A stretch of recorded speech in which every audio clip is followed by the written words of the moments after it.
This program is designed to provide general information with regards to the subject matters covered. This information is given with the understanding that neither the hosts, guests, sponsors, or station are engaged in rendering any specific and personal, medical, financial, legal, counseling, professional service, or any advice. You should seek the services of competent professionals before applying or trying any suggested ideas. Welcome to Behind the Scenes, for your half-assed entertainment news with no bullshit, with our hosts, the Baroness and Bear Fiorda, only on Talk 4 Me. Welcome to Behind the Scenes. I'm the Baroness, currently in litigation with countries and cities. We are on with my co-host, one of the men in MMA who doesn't eat other people.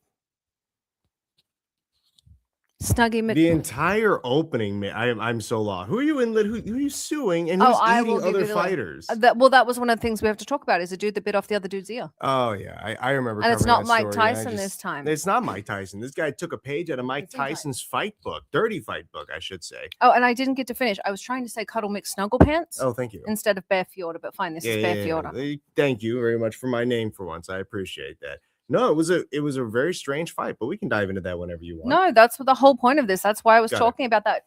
Okay, I'm going to ask my private secretary to please go blow her nose. She gets terrible allergies, and every time she sneezes, she blows snot webs. Our sound No, I will tell about the snot webs. With he needed the protein for energy.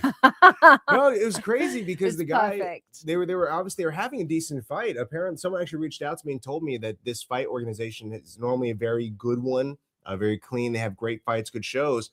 And just this guy, he was having a bad fight night. His opponent went for a takedown, and I guess he just thought, screw the rules, it's time to fucking go. I don't want to take the loss. And I'd like to remind everyone, every time we use bad language, we give money to the Boys and Girls Club of America, the Humane Society of America, and Free MMA. We give money to charity because he can't stop swearing. I can't fucking imagine if you wanted to give a quick nibble and get out of there. No, it's so Mike Tyson explained it. Yeah. He said it's absolutely primitive. There was no part of him that meant to bite. But you almost go, in his case, I don't know about this other guy, but in Mike Tyson's case, he said you're not thinking, you're just trying to win. You have to do anything to win, and you almost go feral. Because you teach yourself, fight for your life, fight for your life, fight for your life. He's like, and that's just the next primitive step. And he said that was also the point that he realized, I can't fight anymore. I'm done. He said after that with Holyfield, he's like, I am dangerous. I'm not fighting like a boxer. I'm fighting like an animal is the term that Tyson used. And he said he just lost control. He said if he didn't have gloves on, he'd have probably scratched, gouged eyes. He would have done anything because he was fighting like his life was on the line because he was losing. And that's where Tyson's mind was. Now, I can't tell you where this guy's mind is because Tyson's been very, very open about it. Even Holyfield's been very, very open about it and said that, with Tyson, he'd had the horrific upbringing. Fighting was really pushed into him. So the term he used was, he said, I was fighting like an animal. I went feral. It's going feral. He said, it's not like blacking out. It's not like losing control. It's that this primitive part of your brain takes over of do anything to destroy the other person. Well, no discredit to Iron Mike. Maybe that's him. That is him. That is the only person. I have personally never kicked someone in the nuts in a fight. I have never eye poked someone in a fight. That is a lie. You kicked Sam Alvey in the dangles, and I watched him bounce. In a fight. You guys were in a cage. I have never bitten someone in a fight. And I guarantee I have more fights than that guy who did it just now in Eastern Europe where it happened. I'm not disagreeing. So, I'm simply saying one of two things. I'm simply saying that this guy is a dirty, rotten cheater who tore some other fellow's ear off. What I love about this, I didn't get to see this part till the end, is the other guy who had his ear bitten off, took him less than a minute to recover and get his faculties together. But then he's looking at the other guy and he looks at the audience for a second and looks back at him and he's like, you're dead. You are not making it out of here. Mm-hmm. And as he's leaving, they had to try and escort him. The security, it's 7 security guards. They are fighting the crowd, hand-to-hand fighting, defending from chairs and random food and beverage. And as he's escaping, he trips over into the audience stands and they start stomping him and he crawls over the fence and falls onto the floor 7 feet below to get into the green room. And they're still chucking things at him. It was right. The guy was a goner. If they left him there, no security. I'm surprised security helped, honestly.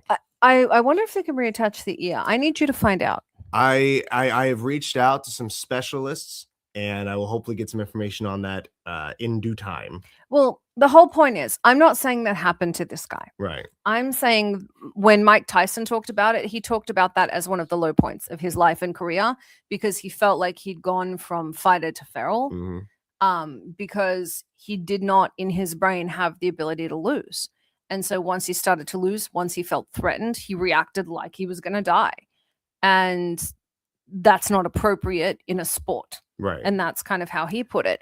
And so if this guy, had felt like he was going to die and he responded that way, I can see that.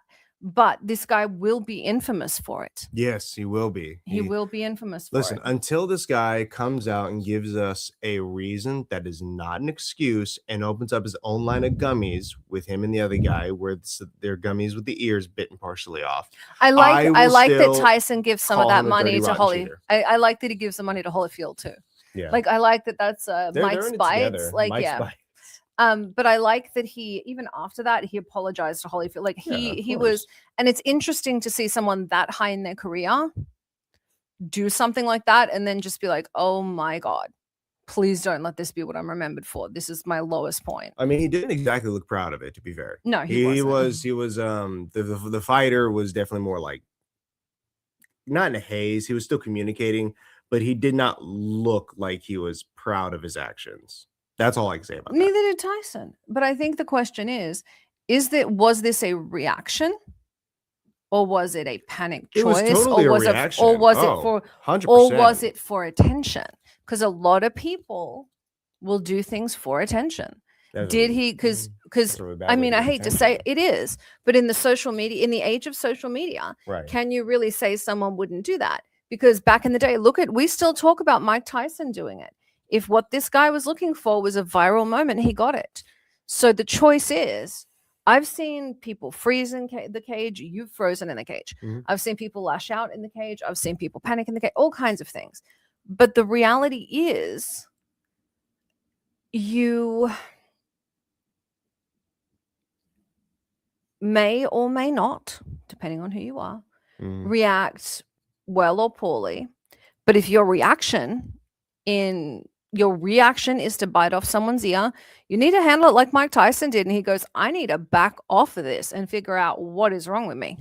My only concern with what you're talking about here with the whole, the first for a superstar kind of moment is this is very much an action that relates to like when people blame women for talking about these high status men assaulting them. Like, oh, you're doing it for attention. You're doing it for no, I'm saying I'm speaking. You're doing it to get your clout up. You're doing it to get your clout up. But at the end of the day, it diminishes your ability to compete. It diminishes anyone who wants to hire you. It sullies your name. Mike Tyson had a great name before he did it. I'm gonna pause and say, you ever speak to me like that again, I'm gonna hit you in the face. Okay. Second of all, I agree with what you're saying. What I'm saying is you cannot underestimate someone's reaction. Look at this. You're passionate about this. You spoke over me. You weren't, and you got super rude. You weren't aware of how it presented. You weren't aware of your brand or anything else. I'm now threatening you because it's going to affect your brand. Got it. If you come across as a douche. Because part of what you do is the nice guy thing. In Mike Tyson's case, I care about this. I don't want people to. I understand, but if give exceptions to this kind of behavior. I'm not saying give an exception. Right. I'm saying I think this guy should never be allowed to compete again. What I'm also saying is, if this is a reaction, this is his gut reaction to fear, to panic, then it is a cage or fighting at all is an inappropriate place for him to be. Yes. And Tyson understood after he did it that was an inappropriate place for him to be. Didn't Tyson continue to compete after that though? He did, but he took time off first and actually got into therapy to see what the hell happened, why he did that. And the reason he did that, for those that don't know, right, is because he wanted to know why he responded that way. Because this wasn't a well thought out action. This was a reaction, not an action. Well, at least he had the capability of looking back and say, this is my mistake. I shouldn't have done this. I'm going to go try and work on myself. But I don't think this guy is gonna do that. No, I don't think but there's not enough people who have my that concern, kind of but Mike was at the top of his control. career. So for him, that's an embarrassment because he knows better. He's at this point when he did that, he's the top boxer in the world. In this case, this guy either did this because that's his reaction, which means he shouldn't be fighting, right? Or he wants attention, which is a real probability. Did he do this because he was losing and wants attention? People now in the social media age do all kinds of things for attention. I'm just saying I wouldn't cut out a person doing that for attention. Let's imagine that it ruins your whole career. You have to, but you it have doesn't to start ruin a your whole career. But you don't. Now what he is he's the guy that bit this guy. Yeah. He now is doing videos talking about it. He's doing interviews talking about it. He makes a whole career out of it. If he's smart, he will make a whole career out of this because fighting's done for him. But if he is smart, he will take that viral moment and turn it into something more. Well, we did see the same thing with like the Haktua girl. Although she botched immediately by doing like rug pull scams and she wasn't bright. She did like a pump and dump with her brand, but several. If she was clever, she could have turned it into more. All I'm saying with this guy, if he's smart, he can absolutely turn this into a career. Not as a fighter anymore, but he could get into some dirty boxing. He could get into wrestling. If he parlays this into a social media career, he could then parlay it into a media career. What's that mean? Like a sports? WWE. Okay, so he becomes like a bad guy in some type of exactly. But you have to lean into it, and you have to be willing to do it, and without making excuses. One of the people, Sam Alvey, had that fight with that guy who made a bunch of excuses. Sam found him on this guy found Sam online. Oh, he was the fan. Yeah, this fan had so Sam had to go with him. The guy was out. He really didn't have the physical stamina to be doing what he was doing with sparring with Sam. The reality is that guy could have parlayed that into a career. He could have. He could have really turned it into a career. Unfortunately, he just kept mouthing off and trying to get attention and making excuses for why he lost. When the reality is he was fighting Sam Alvey, of course he lost. It should have been a given no matter what. Yeah, there's no part of that where he was ever going to do anything other than spar a little bit, and Sam took it super easy on him. Well, I just don't want to give the guy any kind of out, but I can agree with you in saying that if this was an attempt at attention, he's got a very straight and narrow road he's got to follow in order to not kind of sully the opportunity. After he fought Sam, he should have turned around and said, I lost fair and square. Here's what it was really like being in a cage with a cage fighter. And if he would have taken that, he could have built that into a brand. Here's what it was really like being in the fight with in the cage with a cage fighter. Here's how tired I was. Here's how physical it actually was. Here's what it was actually like. He could have humanized himself. Exactly. And he could have turned that into a career. The reality is we all have moments where we make mistakes. We all have moments, good or bad, especially in media. We all have paradigms that we lean into. I'm very much because I'm not a super friendly person, I'm very much a bad guy character.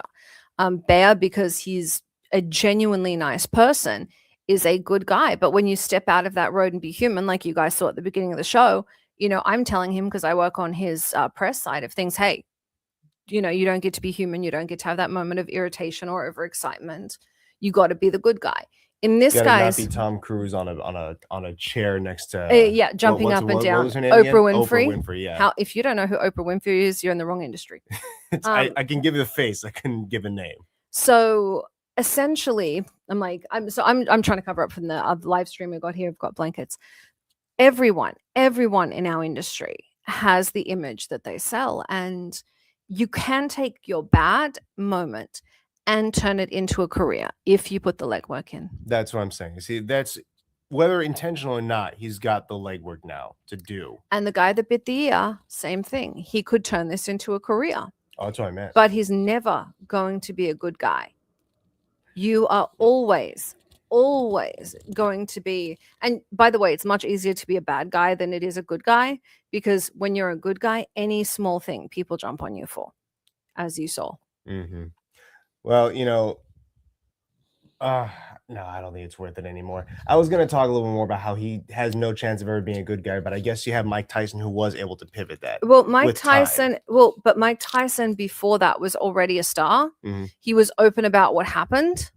Yes, he's joking about it now. Yeah. But at the time, he wasn't trying to be like, oh, well. He was horrified. He wasn't trying to dismiss it. Yeah, he was horrified because he was known as a boxer. He didn't want to be known as that. He didn't want to be Hannibal the Cannibal. I don't know the way he talks in some of those. Though you look in the pre-fight interviews, he told the guy that he was going to make love with him until he loves him back. Yeah, he says so there's some things. He says things like that, but the reality is he's not Armie Hammer. He's not really trying to take bites out of people. What? Too soon. I'm just saying. Also, I don't think it's too soon. You're eating people, or what he wanted to, right? That was the thing. He didn't actually do it. So he lost his career. He got really rapey with a bunch of the girls he was involved with. It was consensual, but he's into some weird stuff. It went public because while he was cheating on his wife, the girl found out he wasn't just cheating with her because, cheaters are always so immoral. I'm not the only mistress. Like it was a whole thing. Right. So she's upset she's not the only mistress. Oh, the rapey thing is kind of a problem though anyways. Oh, different kind of rapey. He did the consensual non-consent. Oh, don't look that up, kids. You're not old enough yet. This is an 18 and over show. I certainly hope there are no kids here. People sneak on. That's I just want to make sure we're safe. Just saying, yeah, it's weird. But things have gotten weird anyway in Hollywood. There is an AI fight scene of Tom Cruise and Brad Pitt fighting on a roof. It was put out by a company. The studios are now freaking out because these are obviously two of the biggest stars in the world. Mm-hmm. They have AI out now. There's a specific model that puts your two favorite characters, whatever, in a UFC fight. They've got Dana White, they got the logos and everything done. So it's getting. Well, the Motion Picture Association is now pushing for stronger laws to prevent that. And I am fully on board actually with banning it. As much as I like, cheap content, I'm a producer. Right. I love to take advantage of people. I really don't think AI should be used that way. My only question is for AI to have that prompt, that model, someone have had to have basically taught it that they had to have learned that process. So who licensed the people's likeness to then they do didn't that? They took footage online and uploaded it, and that's the problem. Everything is publicly available, anything on Google. So just a YouTube video, you're on social media. I can take you because you've uploaded to social media, right? And I can use your likeness for anything I want. You are out there, especially you because you have a big following, but everyone else too. You're all out there. You're probably being stalked and you don't know it. Your images are currently being used. If you want a positive note on that, in your friend circle, in your immediate friend circle, there's one person who is into you and will never say it. So there's a positive there. Okay. I'm into you. Well, yes. Well, you've already said it. Okay. So you're not that one. In our friend circle. There's the same one for you. There's one for our my manager, your that doesn't count. Everybody's into Alexis. She's hot.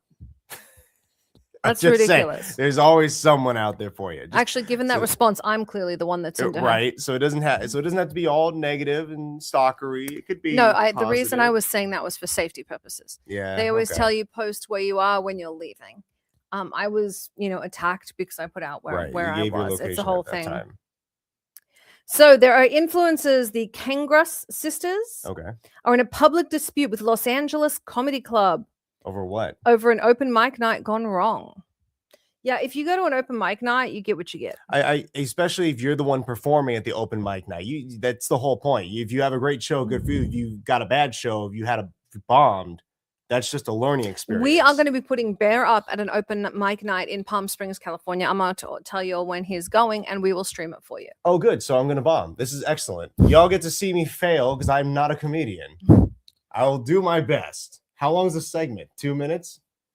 5 minutes? That's 4.5 minutes too long. I've got a joke. And it's a knock-knock joke.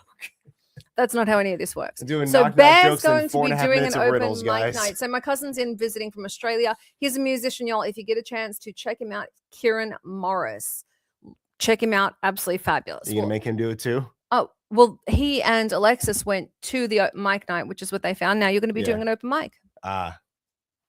What a decision. Spill, you know what? I've as much as I would love to continue discussing how awesome I'm going to do at open mic night. I would like to I will stream it for y'all. I'd like to bring on someone who is probably do much better at that than I would. Someone with actual talent. Someone with actual talent. So welcome to the show, Young Retro.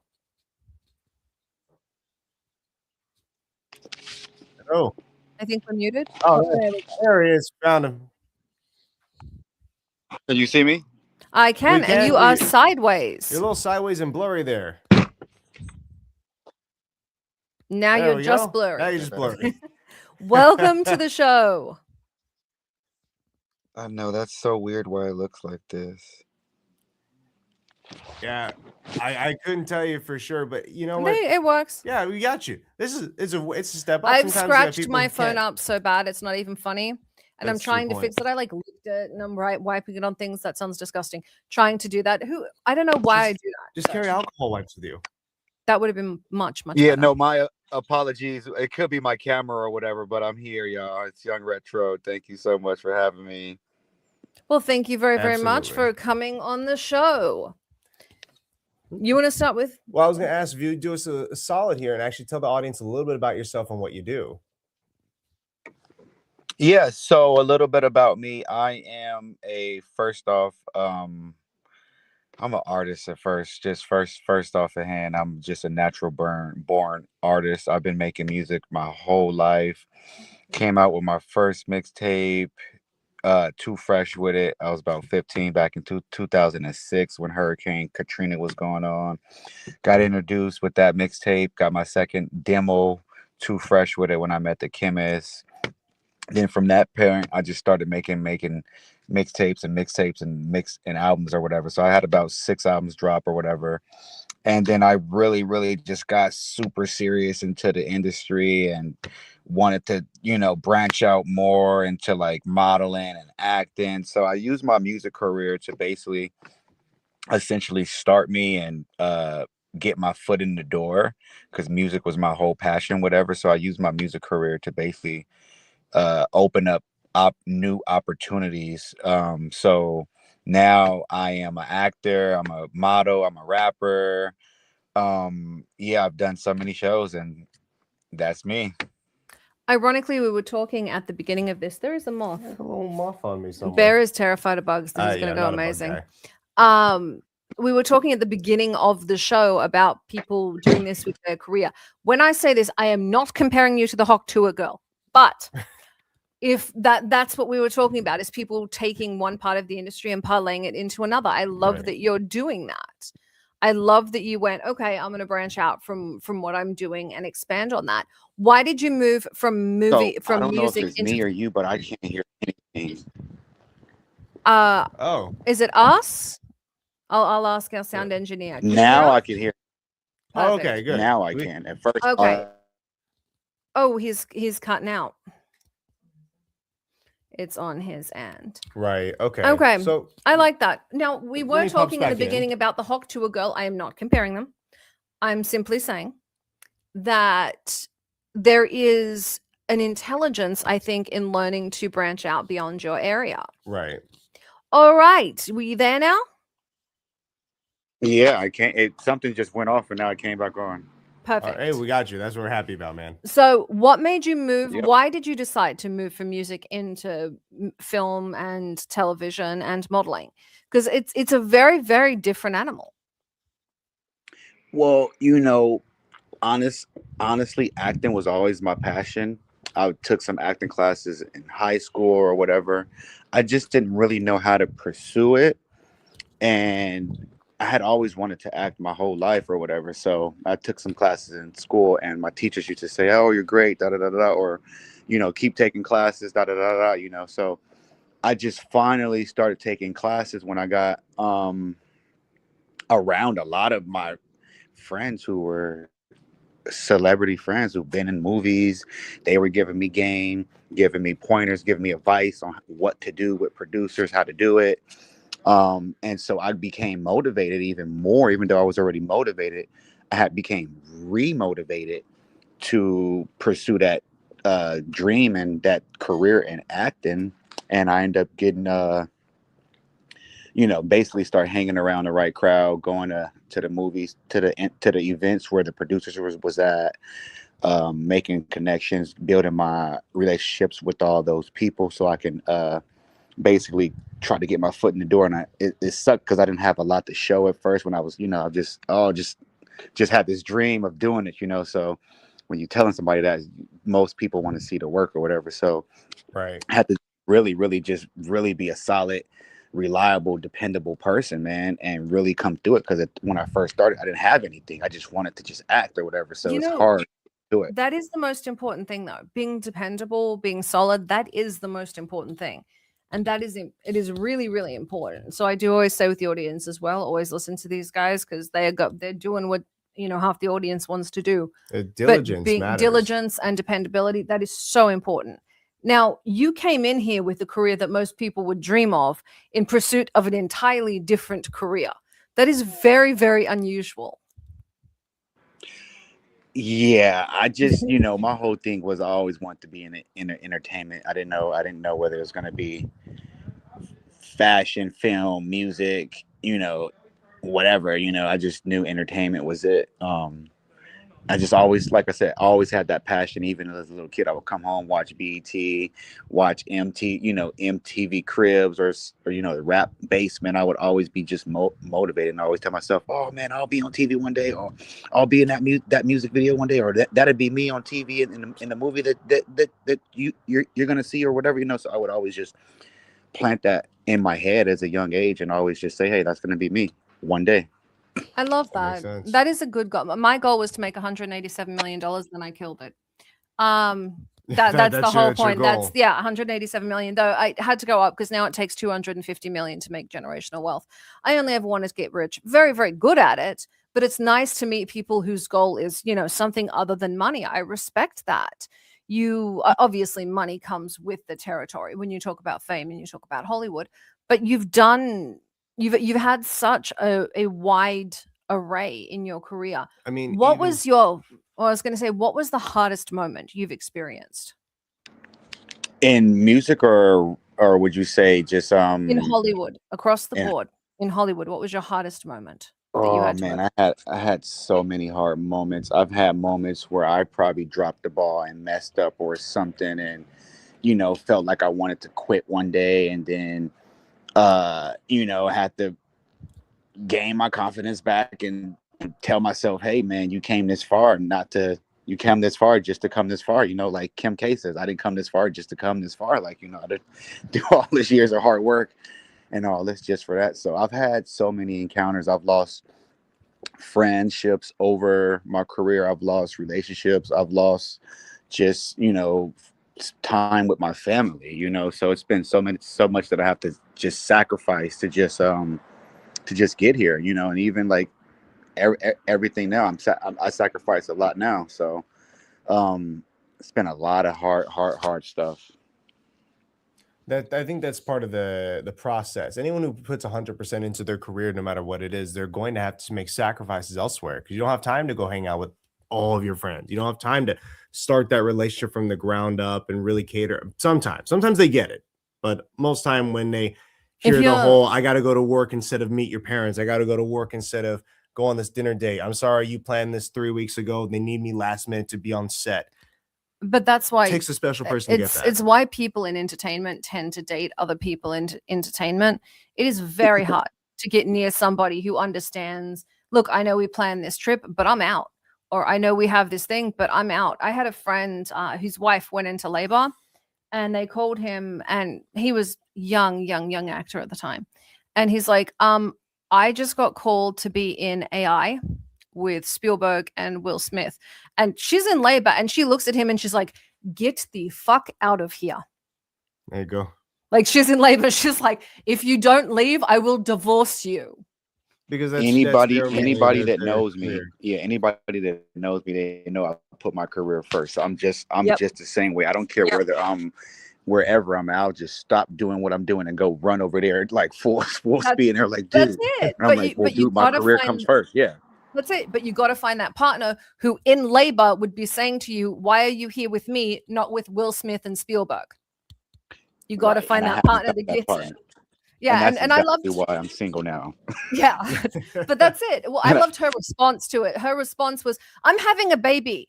We need money. Go to work." Like, I was like, "Yeah, no, fair. But So, that's somebody that gets it.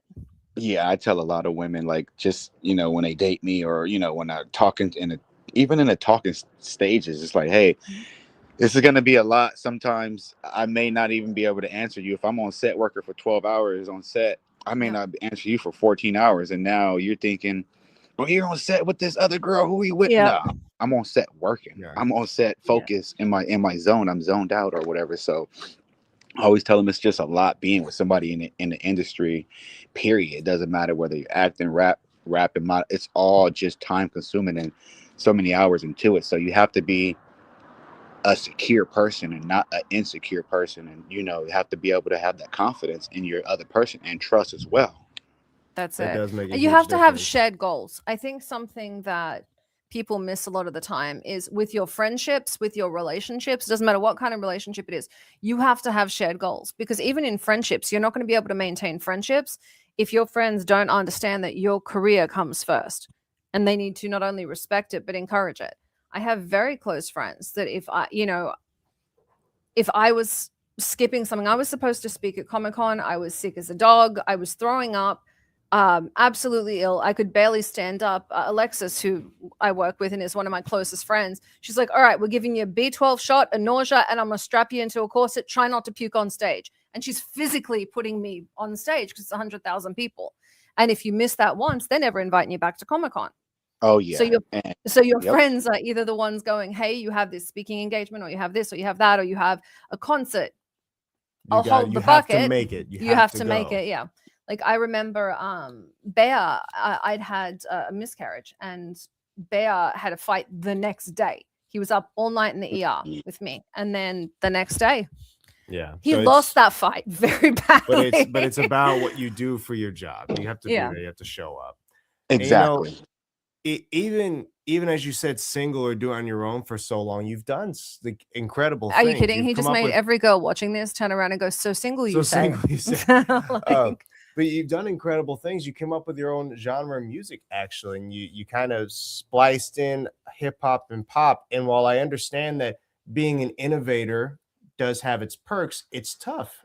It's tough out there. Much easier to fall into a lane where you already have like an embedded audience. So I want to ask you, why did you really want to shift and start something new? Yeah, as a producer, I'd kill you if you were one of my clients. Why did you do something Uncharted? I'm just saying like Uncharted with what? With your music.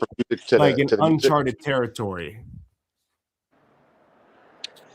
I'm all about taking risks, dude. Blue ocean, going to the blue ocean, and seeing what's out there. I did the song Holiday, for example, in the movie that I'm in, which was a total different thing. But honestly, the thing is, it's like people don't really know me as an artist because I have so many perspectives. I can be a political artist. I can be a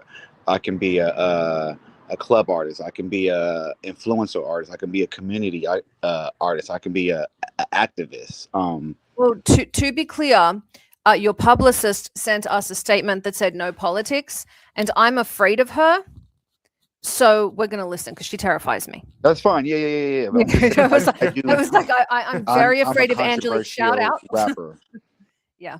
Yeah, I can make songs or whatever. So I like to just, I guess I'm saying I like to just step into that to that blue ocean where I'm doing new things, because you never know who's, as an artist, you never know who can relate to it, the situations you're going through on the song, or whatever, charted or uncharted, so yeah, that's how I see it. I just try to make as much music as I can, because I stopped making music for people and started making music for myself, and I'm just like, okay, well, if you relate, you relate. You don't. And when you sit down and write, what is coming to your mind? Is it all life experiences? Do you draw from different things you hear about? Maybe your friends go through something, you talk about that. Just what inspires you? Yeah. It's different situations, but it's a little bit of both. Sometimes I like to take situations that my friends go through and talk about that, Or sometimes I like to take a situation that I go through and put it in the third person, as like it is my friend going through it and not me going through it or something, you know. He's like, I'm not telling Um, anyone this happened to me, so I'm blaming my friend Bill. right, It was Bill. exactly. Right. Sometimes I do that. Perfect. But what really gets me in the mood is first just listening to the beat. The beat is what sets the tone, sets the whole vibe for it. And then I'm the type of guy that if I'm doing a song, I'm doing a whole project, even on that one song. So I'm doing other songs. I might do an example song, what I want my song to sound like. I'm playing it out loud. So overachiever. Yeah. If I want to sing or something in that song, I might listen to some singing songs just to get like, some ideas. Like, so it takes me a long time, more than a day to make a song sometimes. But on the other hand, I could still write a song in like 10, 20 minutes or whatever if I didn't do all that stuff and put so much into it. But I like to just, I don't know, I think I'm my biggest critic as an artist. So I can literally write some stuff, even with the holiday song that we wrote for the movie. I wrote my verse 3 times and I didn't like it. But everybody else was like, dude, that's so dope. It's so dope. It's so dope. But I was like, yeah, but I don't like it. So I don't know. I think I'm my biggest judge as an artist. And the dude was just like, dude, you're just gonna just erase. Like I highlighted everything and just press like erase. Just He's like, dude, you're just gonna erase all that stuff, all that work. I was like, yeah, I don't like it, dude. I feel like I can go better. So I don't know. I'm just always pushing myself to be better. So different beats put me in different feelings, you know what I'm saying? So I always feel different at different times. And it could be a situation that I'm going through in real life. And sometimes I just, I'm really stressed out. I'll take my anger out on that. Have you ever had one of your friends or family freak out at you and be like, because they heard their story or something that they told in your music and they're like, what the hell? Nah, I never heard him actually do that. Came on concerts and stuff and was like, oh my God, I didn't know you can do all that or move this way or do that. So they never really freaked out. Thank God. So where do you see yourself? What is your goal? Where do you want to be in your career? Well, one of my goals is to be like let me say this carefully. One of my goals is to be like a 50 Cent, like a music executive, I guess. Oh, I love 50. He's lovely. He's such like a nice Jay-Z or, like on that level. Like an executive, a mogul, making music in movies, writing movies, just an executive that's putting everything together. Like, oh my God, he's making movies, he's writing films, he's in them. So more like on a 50 Cent level is where I see myself, even writing the songs and managing and just basically having my big empire and a lot of things under my umbrella. That makes sense. Okay, so you want your hand in everything, but you want to be the guy in charge. And shit, yeah, you could have a problem with that. like I want to be that guy where you got to call me if you're coming to LA, dude. You get what I'm saying? Like, yeah, I want to be that guy. Like, oh man, we got to call him. Like, this is his like city, his town. He knows everybody. He knows everything. I want to be that guy, dog. That makes sense. I like that. When it comes to the projects and the way you're building yourself up now, how do you decide what is good for you, what you want to be a part of, or what I would say kind of going a little out your brand? How do you choose your projects? I think we're cutting out again. Sorry, it's going out. It's okay. Can you hear us now? Now I can. There we go. Awesome. I was just asking, how do you decide what projects to be a part of? Dude, it's easy, man. It's simple. At first, it used to be like, just say yes to everything. Now I just can't say yes to everything. First off, they got to have a budget. It got to be something that represents me, something that makes me look good, something that I actually believe in and have faith in, and I see this kind of like prosper. And yeah, like something with a good message. I just don't put my name behind anything. Like even when I'm modeling clothes now, I don't even just wear anybody clothes. I got to like make sure like everything's like when I wear this in real life or whatever. So I'm very I have never seen anything on runway people would wear in real life. It does get a little crazy sometimes. That's true. That too. Except for Septimius, he does do some cool stuff. So, shout out to my boy Septimius. He is cool too. Yeah, you know, his stuff is we met him at the. I've been knowing Septimius for like 5 years. Of course, he's amazing, right? Yep. Okay. Yep. I worked with him. I worked with him as well. We modeled together, done shows with him. Yeah, that's my boy. I met Septimius when he first moved to LA. I was one of his. It's funny. Everybody always meets me when they first moved to LA. That's what I always feel like. It's so crazy. You are the guy knowing everyone that you knows are the everyone. person to get in contact now, with. I am going to say this to the audience, so you guys know, Hollywood is very, very, very small. I worked for Brad Gray, who was the president of Paramount, which, you know, Angelique worked for him. I know you're with Angelique, Bear's with Angelique. Hollywood is very small. Something I always tell people, don't lie. Everybody knows everyone. Do not play yourself up. Be as honest as you can, because somehow, some way, there are only 100,000 people at any given time working in entertainment. We all know each other. I may not know you, but I know someone that does, and vice versa. Oh, yeah. It's a very small place. So your reputation matters. You have an excellent reputation, and that is a very important thing in Hollywood. How did you get such a good reputation? Well, I got a good reputation just for one, just staying solid, being a good individual, not fucking nobody over, not scamming nobody, not taking nobody's money and blocking them, and not selling being crypto seen. scams. Not doing that. I've got a good reputation by showing up everywhere 30 minutes early. Sometimes I'll show up before the producers of the show, before they, on set before them, and they're looking at me like, "Oh, dude, how'd you beat me here?" I'm that serious. That's how I beat you here, So I just go over and beyond. I keep my relationship solid. If I just meet you at an event, guess what? The next day, I'm already following up with you on IG or text messages. And I'm saying, hey, I'm retro. How can we make some money together? So I keep everything. I follow up with everybody. I try to dot my I's, cross my T's. I don't fuck anybody over. I'm just, and I come through whenever you need me. And whenever you need me, I literally do the best I can, no matter what. I always give 100%, or I don't want to do it. It's a good way to be. And especially in a town as small as this, being solid and being dependable matters a great deal. It really does. So like I've honestly, it's so crazy. I've got more of my connections just being there and ready.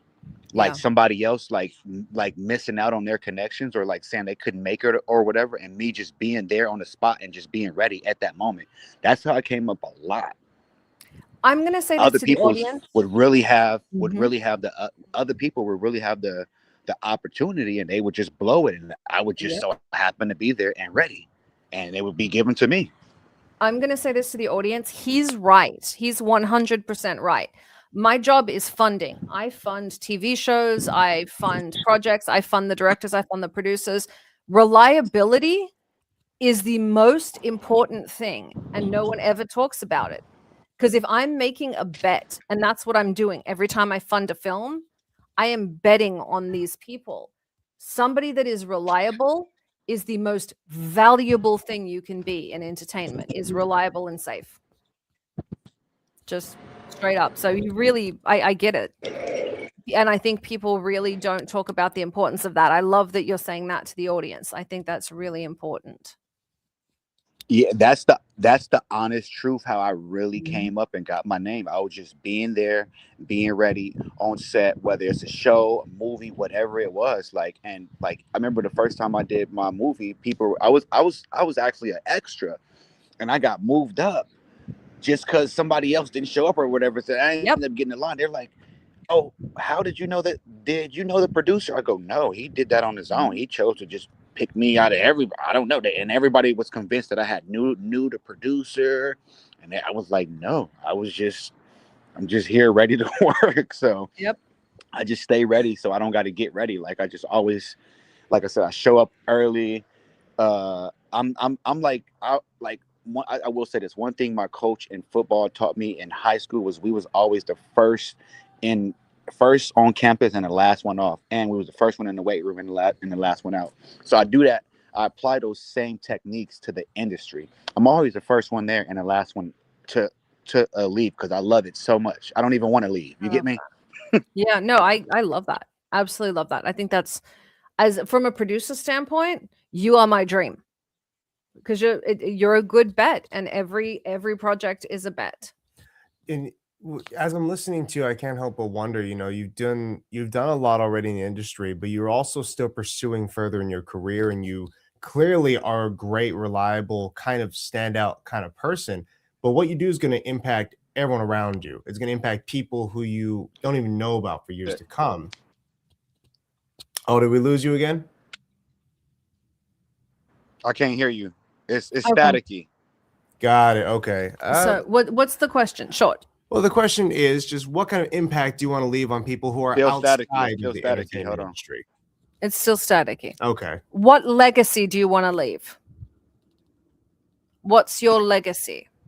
Okay, all I heard was, what legacy do I want to leave? Okay. Yes. I want to leave a legacy behind where artists and talent, musicians, doesn't matter what you are, where they don't have to, where hard work can be hard work, where you don't have to have sex to be in movies, you don't have to have sex to be in shows, you don't have to have sex to do all this stuff, where your talent just really speaks for itself. That's one of the legacies I wanted to leave in the industries, that you can really be somebody if you really put the work in and do this, you know what I'm saying, and really put it in and just build their relationships. Yeah, I like that. So it's like the anti-Harvey Weinstein. Can you guys hear me? Yeah, we can. Yes, we can hear you. Can you see this? Okay. I like that. So you're the it's still a little staticky on you guys' end. So with all of that, are you going to be putting out any more albums, or are you focusing entirely on your acting? So with the albums, I'm working on the Golden Ticket. I've been working on the Golden Ticket for a little bit. It's gonna be it'll be like my first album, because I've put out so many like projects and mixtapes and songs. So I've been working on this one, and I had this big old flaw where my album was halfway done, where I was just about to put it out, and a producer equipment crashed and lost my whole project. And it was like heartbreaking almost for a little bit, like being an artist and just I'd sue and murder. Like I was so heartbroken when it happened, and I'm talking like 30-40 songs just like gone, and I'm like, no way. So I had to build up the confidence to even get motivated to want to do all those songs, want to record them, want to do, like, it was so much stuff that I had to put back into it. And like still now, I was like, well, now that I'm here, I can just change this, change that. So I've still been working on my album now because of that situation that happened when the producer lost basically his hard drive crashed. I think that's what he said, his hard drive crash. And so I wasn't the only artist who music got lost. It was other artists in there who I don't know. I'm sure music got lost, but I just. It looks like we cut out. I hate that we have such poor connection with him. It may jump back in like it did before, where it just pushes us to the side. Yeah, so I hope so. I know, but that's terrible. I would sue. Sue and murder, evidently. Yeah, sue and murder. No, I would send a cage fighter to murder. I'm better at maiming and sending a message. Fine. Yeah. You can do what Amber Heard did and poop on his bed. It's not. You're gonna want me to leave a note attached or something. They're not gonna know why that's there. It's not like they're gonna see that and be like, it's because I deleted the girl's stuff. That's exactly why this is here. But unfortunately, we are at the end of the show at a time.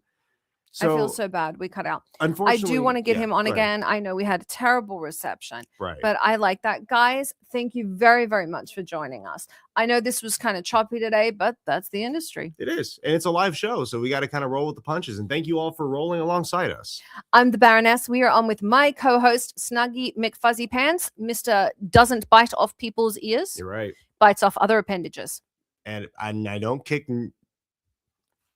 And I don't kick people in the nuts in fights or stick them in the eye. You didn't say you wouldn't do it. No, I did not. We'll see you next week. Good night. This has been Behind the Scenes with the Baroness and Bear Fiorda. Only on Talk 4 Media.